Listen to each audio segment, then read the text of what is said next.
Hello friends, I hope you all are doing great. तो आज मैं थोड़ा सा हाई लेवल का क्वेश्चन आई हूँ। आपने जैसे वेरिएंट पढ़ा होगा कई जनों ने, माइक्रो इकोनॉमिक्स। तो उसमें बजट कॉन्स्टेंट नाम का चैप्टर होता है, सेकंड चैप्टर। तो उसका एक न्यूमेरिकल, वैसे ही बुक का न्यूमेरिकल नहीं है, वैसे ही एक प्रैक्टिस प्रॉब्लम लाई हूँ। तो आज ये करेंगे। तो क्वेश्चन जैसा आपको दिख रहा है, a city offers a wellness programme दे रही है वो, providing 200 worth of services for 20 monthly fee payable only once. एक बार आप मंथ में $20 दे दो, उससे आपको बेनिफिट मिलेगा 200 वर्थ ऑफ सर्विसेज का।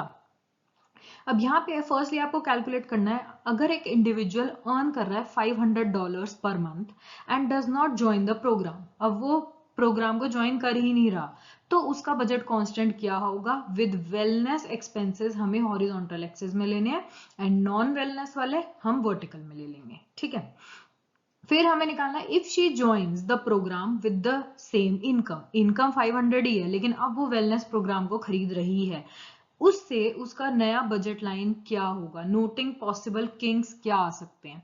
तो आप, आई वुड रिकमेंड कि पहले खुद करके देखें कि इसका आंसर क्या आना चाहिए, देन वीडियो को आगे देखें। So let's get started. तो यहाँ पे सबसे पहले हम फर्स्ट पार्ट को सॉल्व करने की कोशिश करते हैं। यहाँ पे तो सबसे पहले बजट कांस्टेंट होता क्या है? बजट कांस्टेंट हमें ये दिखाता है कि हम कितने गुड्स खरीद सकते हैं हमारी इनकम में।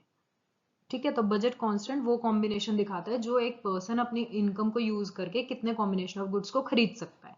यहाँ पर इन्होंने बोला है कि वेलनेस प्रोग्राम है जो आपको 200 वर्थ ऑफ सर्विसेज देगा अगर आप 20 का मंथली सब्सक्रिप्शन लेते हो उसको। अब फर्स्ट पार्ट में हमें बोला है इफ एन इंडिविजुअल अर्न्स 500 पर month and does not join the programme, अब वो प्रोग्राम को ज्वाइन ही नहीं कर रहा, तब उसका बजट लाइन कैसे बनेगा? तो बजट लाइन के लिए सबसे पहले हमने एक्स एक्सिस पे लिख दिया वेलनेस, क्योंकि यहाँ पे क्वेश्चन में मेंशन है कि वेलनेस एक्सपेंसेस आपके यहाँ पे आएंगे। तो यहां पर हमने लिख दिया नॉन वेलनेस एक्सपेंसेस। तो अब 500 हमारी इनकम है, यानी कि वेलनेस पे चाहे स्पेंड करें, यानी कि मान लो अगर मैं इसको x मान रही हूँ एंड इसको मैं y मान रही हूँ, तो x plus p y into y is equals to m होता है। ये हमारी बजट लाइन होती है कि प्राइस जो आप x गुड पे, x गुड का प्राइस इंटू कितनी क्वांटिटी आप x गुड की कंज्यूम कर रहे हो, प्लस प्राइस स्पेंड या price of good y into good y पे आप कितनी क्वांटिटी आप परचेज कर रहे हो, वो हमारी इनकम के इक्वल है।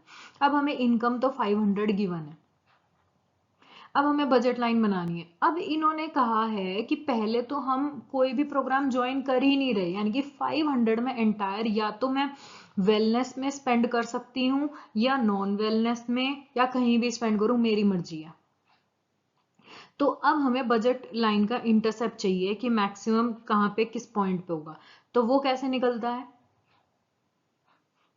यहाँ पे इंटरसेप्ट निकालना हो तो ये होता है m by price of good x, ये होता है m by price of good y। यहाँ पे प्राइस हमें पता ही नहीं है, हमें पता है 500। मान लो दोनों गुड का प्राइस 1 और 1 है, तो यानी कि 500 या तो मैं यहाँ पे स्पेंड करूंगी या मैं पूरे यहाँ पे कर दूंगी। तो यहां से ये जो डॉटेड लाइन, ये जो मेरी लाइन बनी, ये मेरी हो जाएगी बजट लाइन। ये मेरे सारे कॉम्बिनेशन ऑफ बंडल्स दिखाता है जो मैं खरीद सकती हूँ विद $500। तो फर्स्ट पार्ट की सिंपल बनेगी, यहाँ पे भी 500 आएगा और यहाँ पे भी 500 आएगा, जिससे दिखता है कि हम कुछ भी खरीद सकते हैं। या हम यहाँ पे स्पेंड करें तो यहाँ पे आएगा, अगर पूरे नॉन वेलनेस में लगा रहे हैं तो हम 500 पे यहाँ पे। तो आई होप ये क्लियर है। तो फर्स्ट पार्ट में तो कोई डाउट होना ही नहीं चाहिए, बिल्कुल सिंपल है। आगे चलते हैं। अब इन्होंने क्या कहा कि if she joins the programme with the same income, 500 ही इनकम है हमारी, लेकिन अब वो वेलनेस प्रोग्राम को ज्वाइन कर रही हैं। इनकम कितनी है हमारी? $500। अब वो कह रहा है न्यू बजट लाइन दिखाओ। तो पहले हमारी कितनी थी? वेलनेस, यहाँ पे वेलनेस था, वाई था हमारा नॉन वेलनेस। हमारी पहले की बजट लाइन थी ऐसे कि 500 यहाँ पे और 500 यहाँ पे। अब आ रही है बात कि आपने, मान लो आपने 20 मंथली फी दे दी, इससे बजट लाइन पे क्या चेंज आएंगे। ये बजट लाइन 1 है हमारी, जिसमें 500 या तो मैं यहाँ स्पेंड करूँ या यहाँ स्पेंड करूँ, ये ओरिजिनल है। अब नई कैसे बनेगी अगर मैं मंथली सब्सक्रिप्शन खरीद रही हूँ 20 का। तो इसके लिए हम क्या करेंगे, सबसे पहले आप ये देखो, अगर मैं 20 स्पेंड कर रही हूं तो यानी कि 20 तो यहाँ पे आ चुका है ना, 20 तो मैंने स्पेंड कर लिया। और अगर मैं 20 इसको करूंगी तो जो रिमेनिंग अमाउंट है वही मैं मैक्सिमम नॉन वेलनेस पे खर्च कर सकती हूँ, यानी कि 480। 500 में से अगर मैंने 20 रुपीज पहले ही इंश्योरेंस के लिए दे दिए तो मेरे पास जो 480 बचे वही मैं मैक्सिमम खर्चा कर सकती हूं अपनी नॉन वेलनेस में। ठीक है, और इससे पहले अगर मैं स्पेंड नहीं कर रही हूं तो यही वाली लाइन चली आएगी, तो ये तो रहेगी मेरी अगर मैं स्पेंड नहीं कर रही हूँ। लेकिन यहाँ पे ये मेंशन कर रहे हैं कि आप स्पेंड कर रहे हो।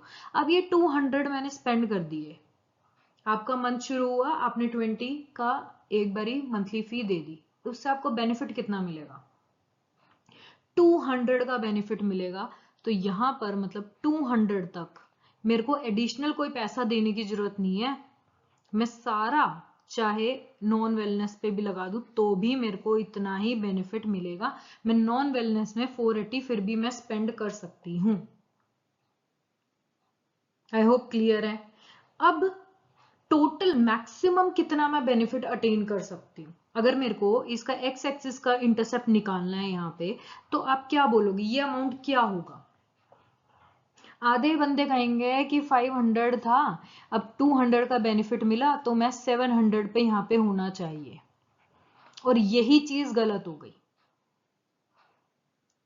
क्यों, क्योंकि आप मैक्सिमम 500 नहीं ले सकते। आपने जब 20 भर दिए, 20 आपने जब मंथली फीस भर दी तो आपका मैक्सिमम जो हो सकता है वो 480 हो सकता है यहाँ पे जो आएगा, और इसमें आप 200 ऐड कर दो तो ये जो इंटरसेप्ट आएगा ये यहाँ पे 680 आएगा, और ये लाइन यहाँ पे इसके पैरेलल जाएगी। तो this would be our new budget line. ये किंक आएगा इसके बीच में, ये किंक दिख रहा है आपको। तो ये 60 क्यों आया, क्योंकि पहले पार्ट में हमने का कोई इन्वेस्टमेंट नहीं करी थी, तब हम 500 का बेनिफिट यहाँ पे उठा सकते थे। लेकिन अब हम 20 स्पेंड कर रहे हैं तो वो 20 तो चला गया ना हमारे हाथों से, तो यानी कि मैक्सिमम हम 480 पे जा सकते हैं। लेकिन ये जो हमने 20 खर्चा किया इसका बेनिफिट 200 का मिल सकता है हमें, तो उसी 480 में 200 को ऐड कर दिया तो मेरा आ गया 680। तो यहाँ पे 680 पे होएगा, और यहाँ पर मैंने इसको पैरेलल क्यों करा है, मतलब इसको एक हॉरिजॉन्टल लाइन क्यों बनाया है, क्योंकि अगर मैं 20 भी स्पेंड कर रही हूं ना तो मेरे को बेनिफिट 200 का मिल रहा है। तो यानी कि इतना पूरा बेनिफिट मिलेगा चाहे मैं 20 ही क्यों ना दे रही हूँ। तो यहां से यहां तक मेरे को कोई भी एडिशनल देने की जरूरत नहीं है। मैं 500 में से 20 अगर यहाँ पे दे देती हूँ तब भी मैं 480 का यहाँ पे बेनिफिट अटेन कर सकती हूँ। ओके, आगे चलते हैं। तो अगर हम फाइनल इसकी बनाएं, लाइन आपकी कैसी बनेगी,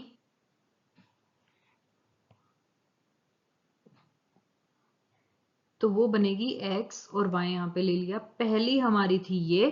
अब हमारी बनेगी यहाँ पे अगर मैं 20 उनको दे रही हूँ तो मेरे को 200 का बेनिफिट वैसे ही मिलेगा। ये मेरा पहले 500 था, अब मेरा हो जाएगा 680,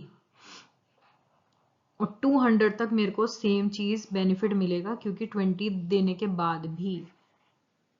तो ये लाइन मेरी ये ऊपर की ये, फिर ये straight line, and then this one. This would be my new budget line after showing changes. यहाँ पे wellness है आपकी, यहाँ पे नॉन वेलनेस, और ये क्या है 480 जो आप मैक्सिमम कंज्यूम कर सकते हो, क्योंकि 500 पूरी इनकम थी तब इतना था। अगर मैं 20 स्पेंड कर रही हूँ तो यहाँ पे तो मैक्सिमम मैं खर्चा 480 का कर सकती हूँ। अगर आप इस पॉइंट पे देखोगे तो इस पॉइंट का मतलब ये है कि अगर आप 20 सिर्फ 20 मंथ में मेडिकल में कर भी रहे हो स्पेंडिंग, तो आप बेनिफिट जो वेलनेस की है वो आप 200 फिर भी अटेन कर लोगे। और जो रिमेनिंग अमाउंट है आप 480 पे लगा सकते हो। तो ये न्यू बजट लाइन आई, ये हमारा किंक है, ये हमारी है ओरिजिनल बजट लाइन।